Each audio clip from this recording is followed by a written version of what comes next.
તો ફરી એકવાર વાત સુરતની કરીએ। સુરત શહેરમાં ધોધમાર વરસાદ અને શહેરના અનેક રોડ રસ્તાઓ પર પાણી ભરાઈ ગયા હોવાના દ્રશ્યો પણ સામે આવ્યા છે। મોરા ભાગળ 4 રસ્તા પર પાણી ભરાઈ ગયા અને આ પાણી ભરાઈ જવાના કારણે થઈને અનેક લોકોના વાહનો પણ બંધ થયા હોવાનું સામે આવ્યું છે।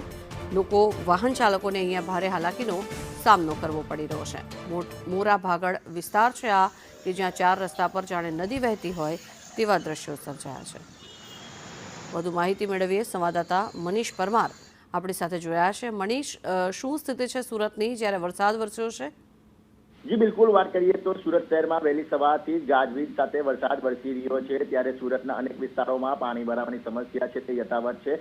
ખાસ કરીને વાત કરીએ તો સુરતના મોડાભાગળ વિસ્તાર છે, ત્યાં આગળ પાણી ભરાઈ ગયું છે। આ જે રસ્તો છે તે શહેરથી ગ્રામ્ય માર્ગને જોડતો મુખ્ય રસ્તો છે, જ્યાં આગળ પાણી ભરાઈ જતા અનેક લોકોને ભારી હાલાકી વેઠવાનો વારો આવ્યો છે, કારણ કે જે સ્થાનિક લોકો અને રાહતદારીઓ છે તે અહીંથી પગપાળા જતા હોય છે, તે પાણી ભરાઈ જતા અનેક તકલીફ વેઠવાનો વારો આવ્યો છે। બીજી બાજુ વાત કરીએ તો જે વાહન ચાલકો છે તેમને પણ ભારે હાલાકી વેઠવાનો વારો આવ્યો છે, કારણ કે પાણી ભરાઈ જતા ઘૂંટણ સુધી પાણી ભરાઈ જતા જે વાહનો છે તે પાણીમાં ડૂબી જવાથી વાહન બગડી ગયા છે, તે અનેક નુકસાની વેઠવાનો વારો આવ્યો છે। સાથે જ વાત કરીએ તો આ વખતે તંત્ર દ્વારા પ્રી મોન્સૂનની કામગીરી થઈ ગઈ છે તેવું કહેવામાં આવ્યું હતું। કોઈ બી સુરત શહેરના સ્થાનિકોને આ વખતે પાણીમાંથી પસાર નહીં થવું પડે તેવું મેયરે ખુદ જણાવ્યું હતું, પરંતુ પહેલા વરસાદ અને કમોસમી વરસાદે જે મહાનગરપાલિકાના તંત્રની જે પોલ ખોલી નાખી છે, કારણ કે આ જે મોડાભાગળ વિસ્તાર છે ત્યાં આગળ પહેલીવાર નહીં પણ વર્ષોથી જૂની આ જે પાણી ભરાવાની સમસ્યા છે તે યથાવત છે। અહીં આગળ જે કહેવાય કે વારંવાર રસ્તો બનાવવામાં આવે છે, નવી ચેમ્બર નાખવામાં આવે છે, પરંતુ